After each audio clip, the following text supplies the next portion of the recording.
180 seat से वो हम आपको बता चुके हैं कि हमारे 4 सीट हम बलूचिस्तान में जीत चुके हैं। इसी तरह 115 सीटें फार्म 45 के मुताबिक हम पंजाब में जीत चुके हैं। इसी तरह 42 सीट्स हम KPK से जीत चुके हैं और 16 सीटें हम सिंध से जीत चुके हैं। ये फिगर दे चुके हम। आज जो हम आपको दिखाने जा रहे हैं, एक चीज़ सिर्फ आपको पहले बताएं कि पूरे मुल्क में तकरीबन 40% के करीब टर्नआउट रहा है वोटरों का। 40% के करीब टर्नआउट रहा है पूरे मुल्क में।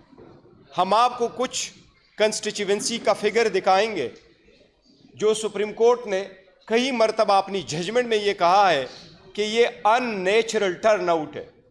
वो अननेचुरल टर्नआउट आपको इस मरतबा हम उन कंस्टिट्यूएंसी में दिखाने जा रहे हैं जिसमें से हमें हरवाया गया है। वो ऐसे कंस्टिट्यूएंसी है और ऐसे पोलिंग स्टेशंस है जहां पर टर्नआउट इवन 100% से भी बढ़कर है। इवन 90% भी वो टर्नआउट है, 99% टर्नआउट है, डिस्पाइट द फैक्ट कि ये सुप्रीम कोर्ट का कहना है कि ये बड़ा ही अननेचुरल है, क्योंकि जो एक्चुअल रिकॉर्ड है उसके मुताबिक 40% टर्नआउट हुआ है।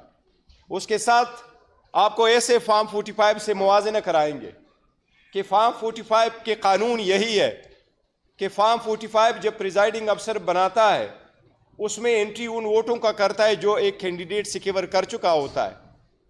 अगर उसमें कुछ एरर है तो वो प्रिजाइडिंग रिटर्निंग अफसर के सामने जिस वक्त लेके जाता है तो कानून लॉ में भी इलेक्शन एक्ट में और इलेक्शन रूल के मुताबिक ये है कि वो दोनों के साथ उसकी करेक्शन हो, उस पर रिटर्निंग अफसर का काउंटर साइन और दस्तखत हो और इस पर जो उनके एजेंट वहाँ बैठे उनमें से भी उनका दस्तखत हो।